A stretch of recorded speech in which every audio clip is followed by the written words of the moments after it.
Bonjour à toutes et à tous les amis. Je me lance encore dans des conversations sur le procédé d'ascension, la voie spirituelle, s'aligner avec les plans internes de la conscience, de plus en plus internes, hein. Il faut comprendre, au plus on est réceptif, au plus on reçoit, mais bon, on reçoit, on doit s'aligner avec ces énergies.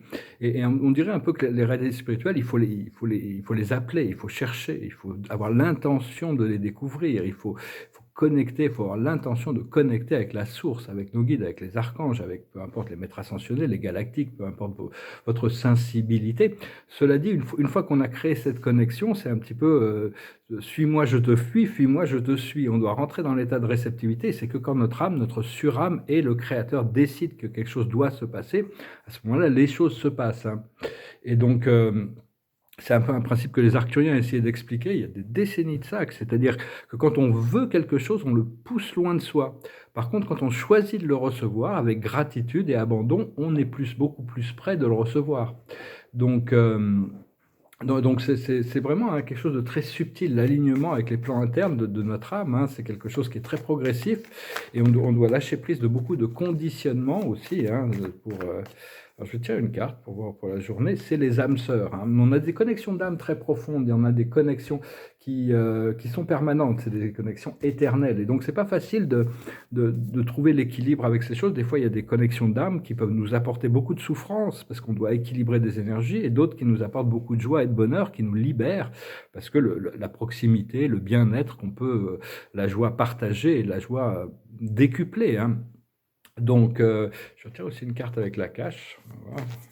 Je vais aussi montrer quelques tableaux, je vais chanter une chanson, je vais retirer faire une lecture un peu plus complète, parce que c'est juste pour voir un petit peu. La carte de la cache, c'est mettre fin aux guerres et aux batailles. On doit trouver la paix intérieure et on doit créer la paix sur Terre. Il y a encore beaucoup de forces belligérantes, mais l'univers est en train de nettoyer tout ça, hein. Donc, ceux qui veulent la guerre, qui profitent de la guerre, qui se nourrissent des conflits, qui se nourrissent de la souffrance des autres. Et donc tout ça, ça existe encore sur Terre, hein. C'est pas facile à accepter.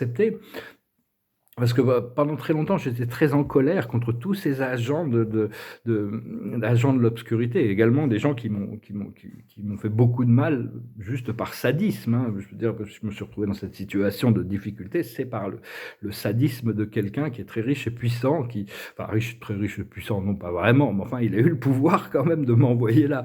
Et donc je lui ai pardonné, et maintenant je comprends que tous ces agents de l'obscurité, ils n'ont qu'un seul agenda, leur conscience est obscurcie, ils n'ont qu'un seul agenda, c'est la domination totale du monde par n'importe quel moyen.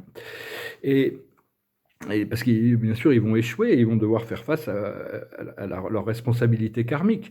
Mais et nous, en tant que travailleurs de lumière, on doit libérer le monde en n'utilisant que l'amour et la lumière. Donc c'est quand même assez challenging.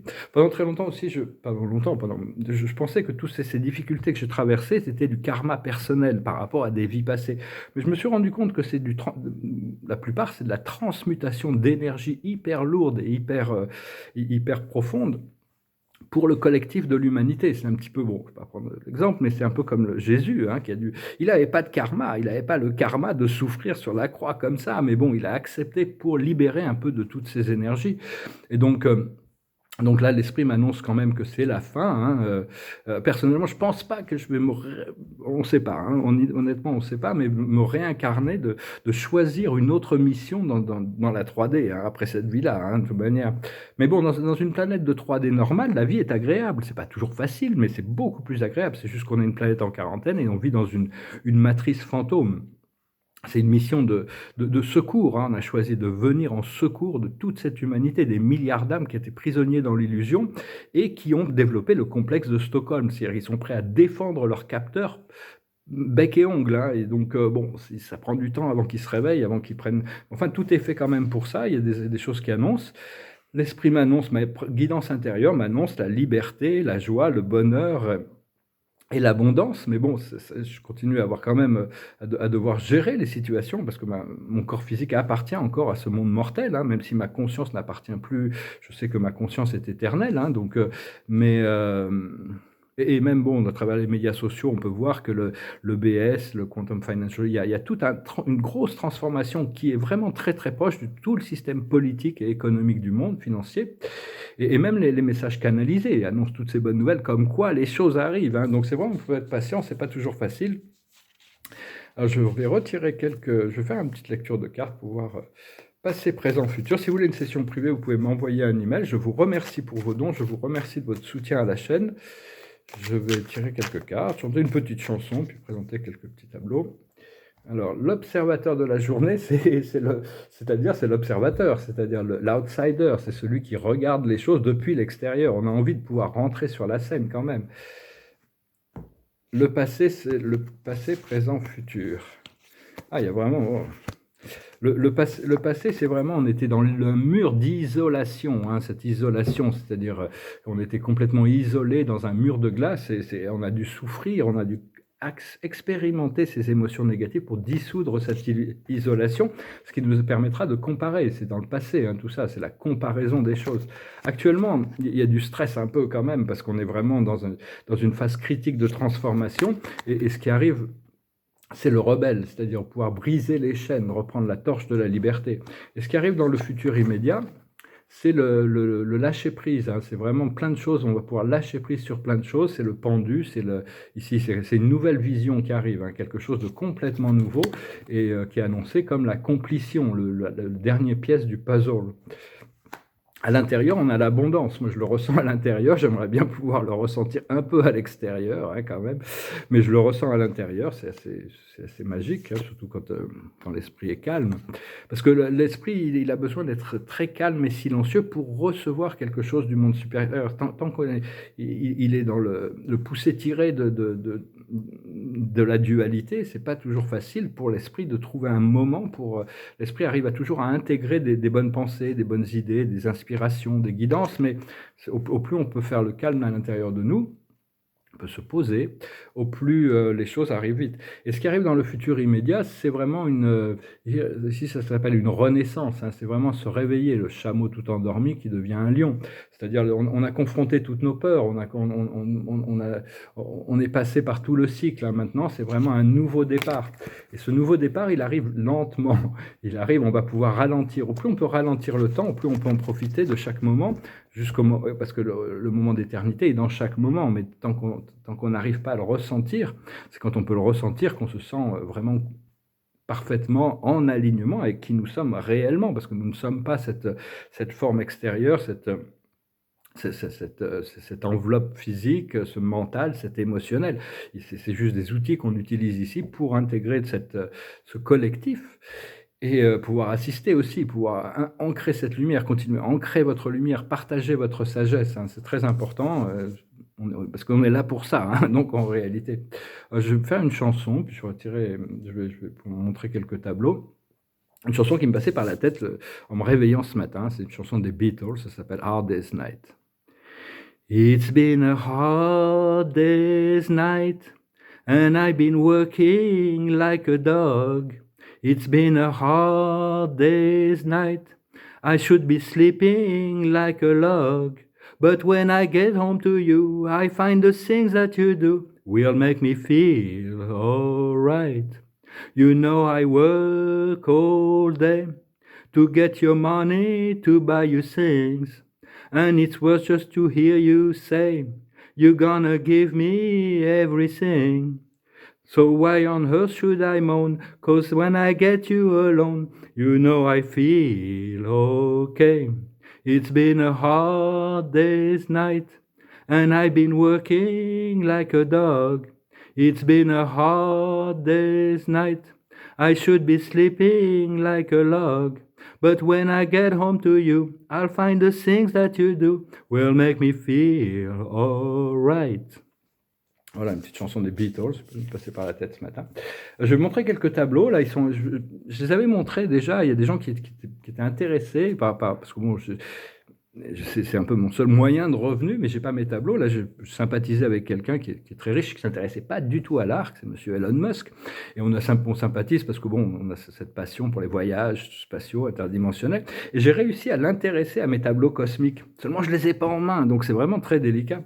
Je peux pas trop lui en demander non plus, mais Enfin bon, donc je vois, pour le moment, j'ai ces tableaux. Il y a certaines personnes qui avaient répondu, qui étaient intéressées par ces tableaux. Puis j'ai dû partir en voyage, j'ai pas pu répondre, je m'en excuse. Donc si jamais ça vous intéresse, c'est des tableaux que je peux vendre. De toute manière, je sais que ma peinture sera importante sur le long terme, que je survive à cette période ou pas. Je sais que tôt ou tard, ça va devenir aussi important que les Picasso ou les Van Gogh parce que ça apporte cette interdimensialité, cette universalité. C'est vraiment quelque chose de nouveau dans le monde de la peinture. Et puis, dès que je commence mon projet, je serai aussi prêt à les racheter pour un prix très bien supérieur. Hein. Donc, si jamais ça peut... Alors, il y a certains tableaux figuratifs, il y en a d'autres qui sont... Celui-là, ça s'appelle The Moonchild. C'est des tableaux de 30 par 40 cm, acrylique sur papier. C'est un autre chevalet.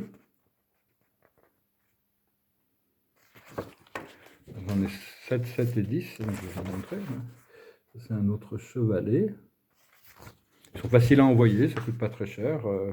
Puis je les vends relativement bon marché. Enfin bon, tout est négociable hein, de toute manière, vu qu'actuellement, ça c'est un autre chevalet. Il y a de l'or dans ces tableaux, donc la nuit, ils auront une dimension un peu différente. Ça c'est une autre toile un peu semi-abstraite, figurative. Enfin, c'est des expériences, hein, tout ça, ça va se projeter sur des grandes toiles dès que j'ai un atelier. Hein, il y a beaucoup d'expérimentations. Ils sont signés, datés. Je vais montrer celui-là aussi. Tout ça, c'est des tableaux verticaux. Je vais montrer quelques-uns d'horizontaux.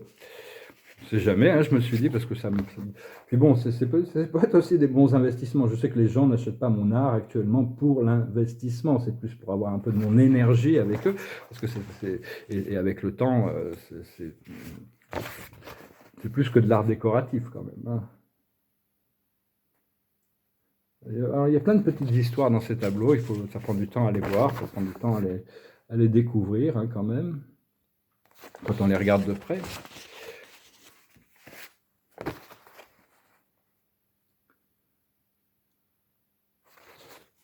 Ils ont besoin d'être encadrés, bien sûr, les papiers sont beaucoup plus beaux encadrés. Hein.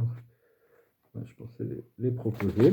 J'ai aussi des pièces parmi cette série qui sont un peu érotiques, je ne vais pas les montrer ici, mais bon, semi-érotiques, disons, un peu humoristiques. C'est une autre toile qui s'appelle le Quantum Field Series, la série du champ quantique. Et puis ça, c'est des tableaux d'expérimentaux plus figuratifs. Ça, c'est un portrait. Ça, c'est un autre portrait dans un chevalet. C'est une expérimentation sur le point zéro. C'est dit tout, là, tout n'est qu'ordre et beauté, luxe, calme et volupté. C'est un hommage à Charles Baudelaire, l'invitation au voyage. Celui-là, il dit paix et harmonie.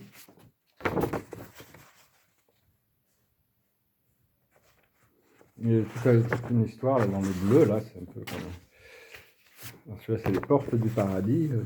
Il dit Rome, la maison, avec la porte, le paradis et le cœur. Voilà, n'hésitez pas à m'envoyer un email si vous pouvez être intéressé. Ça m'arrangera de pouvoir vendre quelques tableaux dans l'attente de pouvoir résoudre mes affaires. Ça, c'est aussi un nu, mais c'est un portrait. On m'a dit de plus y toucher, j'allais retravailler dessus, mais on m'a dit de plus y toucher. Inspiré par une collection d'âmes que j'ai eue, celle-là aussi. J'ai fait différentes connexions d'âmes, mais ça, c'est une sorte de nu avec un Vénus et Mars intégrés. Et puis les deux... Celui-là, c'est un peu... Je vais peut-être essayer de le garder avec celui-là, parce qu'ils sont vraiment... Ils travaillent ensemble, hein, de toute manière. Donc voilà, bah écoutez, je vais tirer quelques cartes pour finir. J'ai très peu de... Il n'y a pas de Wi-Fi et il y a très peu d'antennes ici, donc des fois ça me prend 10, 12 heures pour mettre une vidéo en ligne. Donc bon, je verrai quand je peux les mettre, surtout qu'il pleut aujourd'hui, il faut que j'aille dehors pour les mettre. Alors, bon, c'est un peu un effort, mais enfin je sais que c'est important de continuer à communiquer, de rester en contact, de continuer à cultiver, de partager. L'observateur de la journée, c'est l'amour. Les octaves d'amour, toujours supérieur. En réalité, à la fin, on s'apercevra qu'il n'y avait que ça qui était vrai. L'amour éternel de Dieu qui est la base de toutes les réalités dimensionnelles et temporelles. La plus haute sagesse, c'est l'humilité. On est un peu, c'est se mettre en dessous des choses, hein. C'est vraiment ce qu'il faut comprendre, c'est la protection. On doit accepter de fait. Moi, je beaucoup de foi sur le fait que, surtout par rapport à mon art, parce que j'ai passé des décennies à peindre 10 heures par jour, et j'ai tous ces tableaux qui sont, je sais pas trop leur sort. On verra bien. Bah, de toute manière, on ne fait que passer ici, hein, rien ne nous appartient vraiment, même pas notre corps physique. C'est un prêt du Saint-Esprit qui nous le prête pour un temps, pour pouvoir vivre dans cette dimension. Ce que l'on doit faire, c'est le cheminement. On doit continuer à cheminer. Et l'aboutissant, c'est l'hésitation. Ah ouais, faut dépasser les hésitations, hein. Moi, j'en ai un peu marre d'hésiter. Il faut vraiment. Alors, une fois qu'on dépasse l'hésitation, on trouve l'unité, on trouve la joie, la paix, la sérénité. Mais on doit gérer tous les aspects de notre conscience. On trouve le jugement, c'est-à-dire la nouvelle vie, les trompettes, le jugement du Créateur, hein, le jugement de notre moi supérieur, et on trouve l'acceptation.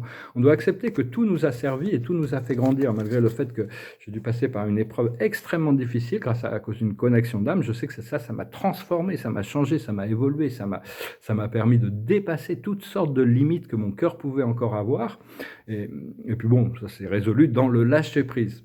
Voilà, bah écoutez, je vous remercie infiniment pour tout. N'hésitez pas à me contacter. Je vous remercie pour soutenir la chaîne et je vous dis à bientôt. Namasté.